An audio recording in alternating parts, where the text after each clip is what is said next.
Good morning. We have a lot to cover, okay? So let's get started. Today we're going to continue talking about marketing research, and we're going to be focusing on a trend called neuromarketing. Now first, I'm going to talk a little bit about why it developed.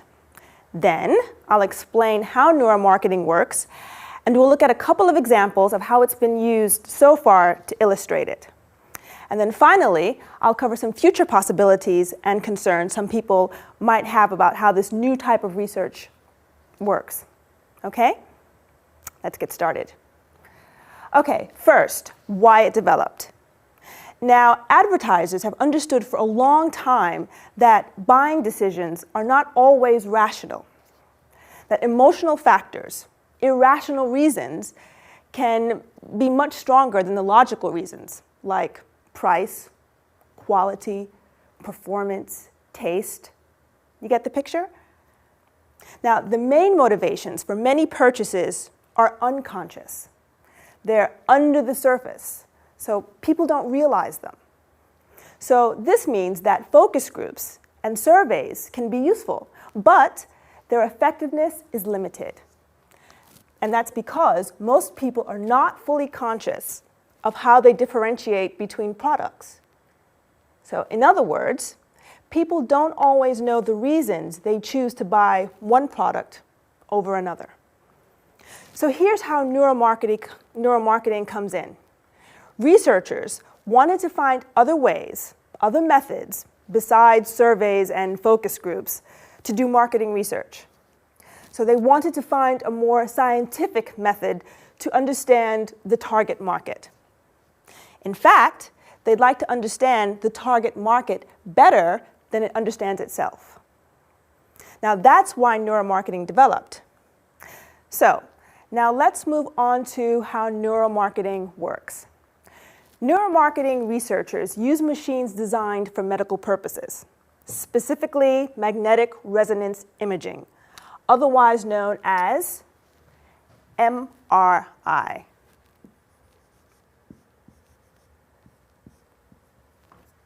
Okay? And this medical technology can take pictures of brain activity. But marketers are using it to find out how people are thinking. How they process information about products, brands, and of course, advertising. So here's how it works. While a test subject is connected to the MRI machine, researchers might show him a picture, maybe of a person like Arnold Schwarzenegger, or an activity like rock climbing. Or they might show him a new TV commercial they've created.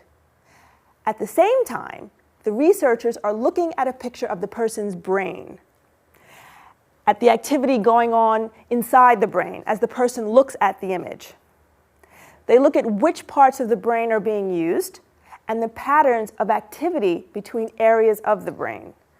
Okay? You see, where in the brain something is processed suggests to the marketers how people are processing it, okay, or thinking about it.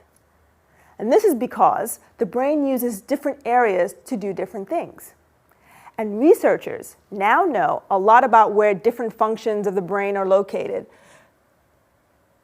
So, do you understand? Different areas of activity in the brain can suggest to researchers if a person is responding positively or negatively to something, and how strongly. Interesting, huh? Now, let me give you a couple of examples that illustrate how it works. A 2004 study at Baylor College of Medicine tested people's responses to the taste of two different colas.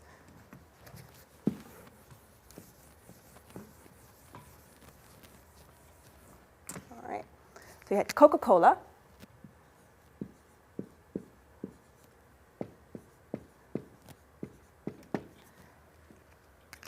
and Pepsi.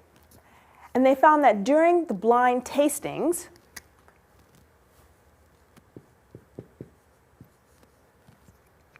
where volunteers didn't know which brand they were drinking, the results were split. Roughly 50% chose Coke, and 50% chose Pepsi as the better tasting.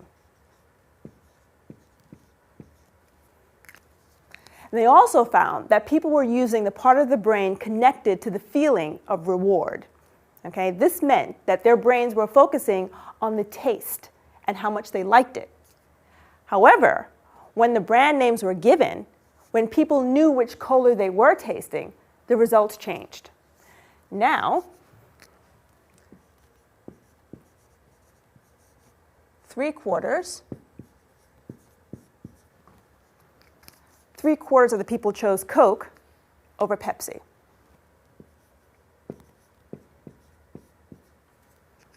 So only a quarter, or 25%, chose Pepsi. They also found people were using a different part of their brain than before. They were using a part that's more closely connected to personality and self-image. Now, this suggests that the image of the brand, what people associate with the brand, was responsible for the Coke preference. So, participants in the study preferred Coke's image, not necessarily its taste. And this is important because this image preference translates into sales. Coke is the market leader in colas. Now let me give you another quick example to show what else brain imaging technology can show researchers. Yes, here it is. Ulm University in Germany, in a study funded by Daimler Chrysler, used this technology, this MRI technology, to see how men reacted to pictures of cars. And guess what? They found that men used the back of the brain, a part of the brain used to recognize faces. Now, we don't know for sure exactly how this connects to buying behavior, but one possibility is that men process the design of a car like it was a human face. So this may cause them to prefer a car that has a face that is appealing. Make sense to you? Makes sense to me. Now, these are interesting studies, but you know, the brain is a very complicated organ. And we may be able to see a reaction in the brain, but we still don't know exactly what people are thinking or how a particular brain reaction relates or connects to buying behavior. So, that said, what about future possibilities? Well, we may not be there yet, but in the future, researchers hope to be able to accurately and precisely read pictures of brain activity to understand human, consumer feelings and attitudes, and predict behavior, consumer behavior. Neuromarketing could be a very effective marketing research tool for the future. Okay? It could help companies understand the target market's preference and needs. So that's the potential benefit.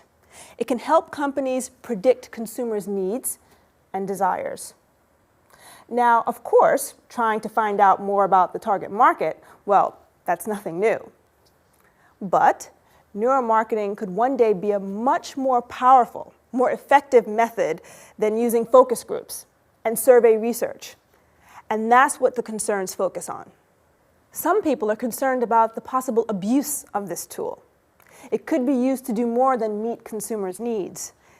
Now, it may be okay to use brain scans to design television ads for a cola, but what about a political ad, say, for a presidential candidate? Can we trust that the information learned from this marketing research will not be used to unconsciously influence our behavior in ways we don't even notice or really understand? Good question. Something to think about.